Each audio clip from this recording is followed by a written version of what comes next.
Good morning students. Today we are going to discuss worksheet number 33. इसमें आपको probability के कुछ और examples आगे next level पे ले जाकर समझाया गया है. ये हम पहले पढ़ चुके हैं. Total number of trials and number of trials in which the event happened. इसको समझने के लिए यहाँ पर examples हैं. Example number 1 है, a coin is tossed 1000 times. 1000 bar coin को फेंका गया और उसमें 455 टाइम्स हेड आया और 540 टाइम्स हेड टेल आया. तो व्हाट इज़ द प्रोबेबिलिटी? तो PE1 पहली हमारी जो इवेंट है दैट इज़ हेड. तो हेड की जो प्रोबेबिलिटी है दैट इज़ 455 अपॉन में 1000 that is total number of events.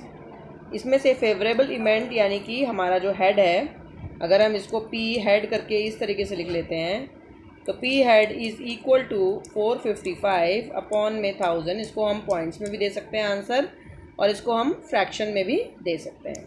इसी तरीके से अगर सेकंड इवेंट यानी कि P टेल को देखा जाए तो उसका आंसर होगा 545 अपॉन में 1000. इस तरीके से हम इस एग्जाम्पल को समझ जाते हैं.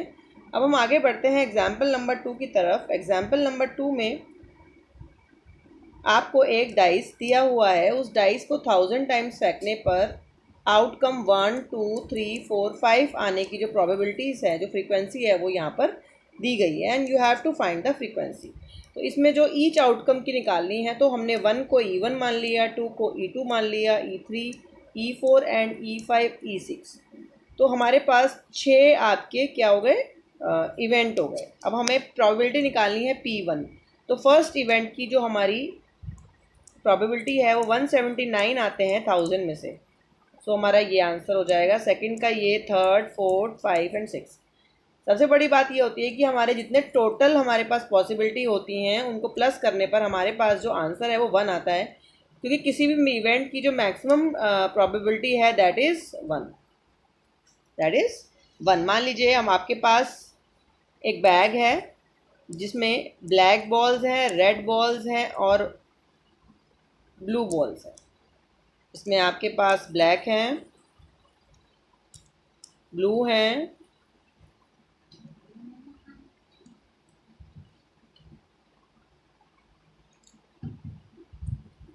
Blue and red. ये आपके पास बॉल्स हैं. अगर मान लीजिए ब्लैक बॉल्स आपके पास 5 हैं, रेड बॉल्स आपके पास 4 हैं और ये आपके पास 11 है, तो आपके पास कुल बॉल्स जो हैं वो टोटल बॉल्स जो है वो 20 हैं. तो आपकी जो प्रोबेबिलिटी ब्लैक बॉल्स की 5/20 है, रेड बॉल्स की 4/20 है और ब्लू बॉल्स की 11/20 है. जब हम इसको तीनों को प्लस करते हैं तो हमारा आंसर जो है वो 20/20 यानी कि 1 आ जाता है. तो जो भी हमारी टोटल जो हमारे इवेंट्स होते हैं, जितने भी हमारे इवेंट्स होंगे, अगर हम उन सब की प्रोबेबिलिटी को प्लस कर देते हैं तो हमें 1 मिलता है, क्योंकि किसी भी प्रोबेबिलिटी का जो टोटल प्रोबेबिलिटी है, टोटल वो है वो 1 होता है. जैसे मान लीजिए अगर मैंने कहा कि हेड आने की जो मेरी प्रोबेबिलिटी है वो 45 अपॉन में 100 है, ये मेरी हेड की प्रोबेबिलिटी है.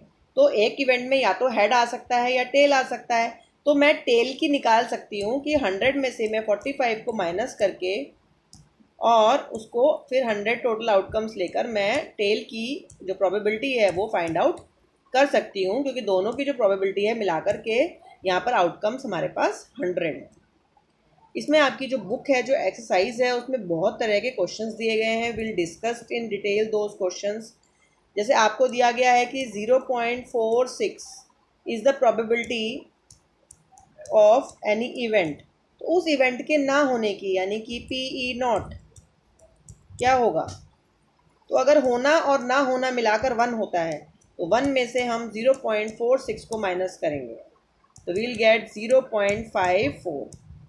अब 1 में से हम कैसे माइनस करेंगे? 1.00 ले लेंगे और उसमें से हम 0.46 को माइनस करेंगे तो हमें मिलेगा 0.54. इस तरीके से हम 1 में से माइनस करके प्रोबेबिलिटी का जो पेयर होता है, अगर 2 पॉसिबल आउटकम्स हैं तो हम उसमें से एक को अगर हमें पता है तो हम दूसरे को फाइंड आउट कर सकते हैं. Now we move on to the practice question, जो कि बहुत इजी हैं. सबसे पहले आपको दिया गया है कि 3 कॉइन्स को 200 टाइम्स किया गया है, उसको टॉस किया गया है. तो उसमें जो हमारा आउटकम है वो 1 हेड है, 2 हेड है, 3 हेड है और नो हेड है। हमें हेड के टर्म्स में दिया गया है। अगर 1 हेड है तो बाकी 2 में कितना होगा, टेल होगा। अगर 2 हेड है तो 1 टेल होगा, 3 हेड है तो कोई भी टेल नहीं होगा और नो हेड है तो तीनों टेल होंगे। तो अगर हम टेल के टर्म्स में देखे जाएँ तो हमें वहाँ से भी क्वेश्चन पूछे जा सकते हैं। अब इसमें पूछा है प्रोबेबिलिटी ऑफ गेटिंग 2 हेड्स, तो हम इसको क्वेश्चन को 2 तरीके से लिख सकते हैं। या तो हम PE लिख सकते हैं या हम लिख सकते हैं P 2 हेड, और 2 हेड का क्या होगा आंसर, 2 हेड मतलब 72 अपॉन में टोटल यानी कि 200। 2 हेड हमारा ये है। अब अगर मैंने पूछा है प्रोबेबिलिटी ऑफ 1 टेल, तो बताएंगे 1 टेल कब होगा, जब 2 हेड होंगे, तो उसका भी यही आंसर होगा। ठीक है, इसमें क्वेश्चन बहुत डिफ़िकल्ट भी बनते हैं। तो अगर मैं इसमें थोड़े से और एक्स्ट्रा क्वेश्चन आपके लिए बनाऊं तो आप देखें आपको क्या समझ में आता है जो मैं बोल रही हूँ। तो आपको पूछा जाता है इसमें प्रोबेबिलिटी एटलीस्ट 1 हेड, मतलब कम से कम 1 हेड तो होना ही चाहिए। सो 1 हेड में भी 1 हेड तो है, 2 हेड में भी 1 हेड है और 3 हेड में भी 1 हेड तो है। सिर्फ ये है जिसमें हमारा हेड नहीं है। तो 23 प्लस 72 प्लस 77, तीनों कैटेगरी में एटलीस्ट 1 हेड तो है ही। ये हमारा इसका आंसर हो जाता है। उसके बाद हमसे और एक क्वेश्चन पूछा जा सकता है, एटमोस्ट और एटलीस्ट, 2 क्वेश्चन इसमें बनते हैं। आपके सपोर्ट मटेरियल में भी काफ़ी क्वेश्चन होंगे। एटमोस्ट 2 हेड्स, एटमोस्ट 2 हेड मतलब ज़्यादा से ज़्यादा 2 हो सकते हैं, 2 से ज़्यादा नहीं हो सकते। एटलीस्ट 1 हेड मतलब 1 से ज़्यादा हो सकते हैं, 1 से कम नहीं हो सकते। एटमोस्ट 2 मतलब 2 से ज़्यादा नहीं हो सकते। तो दो यहाँ पर 1 हेड हो सकता है, 23 2 हेड हो सकते हैं लेकिन उससे ज़्यादा नहीं हो सकते, तीसरा हेड नहीं हो सकता। तो this is the difference between 2। Important है ये, एटलीस्ट एटमोस्ट आपको 10th में भी काम आता है। उसके बाद हम आगे बढ़ते हैं। हमारे पास जो क्वेश्चन दिया है वो परसेंटेज ऑफ मार्क्स का दिया है। 70% marks in unit test, more than 70। अब अगर 100 में से देखा जाए, अगर 100 में से हमें मार्क्स ये परसेंटेज दिया हुआ है 69, लेस देन 70, मोर देन 70, मोर देन 70, लेस देन 70, मोर देन 70। तो out of 4 outcomes, out of 5 कितने में हमारा जो 70% से ऊपर है, 3 यूनिट टेस्ट। कितने यूनिट टेस्ट में है, 3 यूनिट टेस्ट आउट ऑफ 5। सो हमारी प्रोबेबिलिटी क्या होगी, तो हमारी प्रोबेबिलिटी हो जाएगी 3/5। अब आप कहोगे यहाँ पर ये नंबर्स को हमने ऐड क्यों नहीं किया, 69, 71, 73, इनका क्या फ़ायदा है, इनको हमने ऐड क्यों नहीं किया। जब हमारे पास क्वेश्चन ऊपर से पूछा जाता है तो आंसर नीचे होता है। ठीक है, जब क्वेश्चन नीचे से पूछा जाता है तो आंसर ऊपर होता है। ठीक है, तो हमारे पास हमसे पूछा गया है 70% से मोर। तो out of 5 unit test, total unit test कितने हैं, 5 हैं, और 70% से मोर वाले कितने हैं, 3 हैं। तो जो हमारी प्रोबेबिलिटी है मोर देन 70% की, वो हो जाएगी हमारी 3/5। इसी तरह का एक क्वेश्चन बैग वाला भी आता है।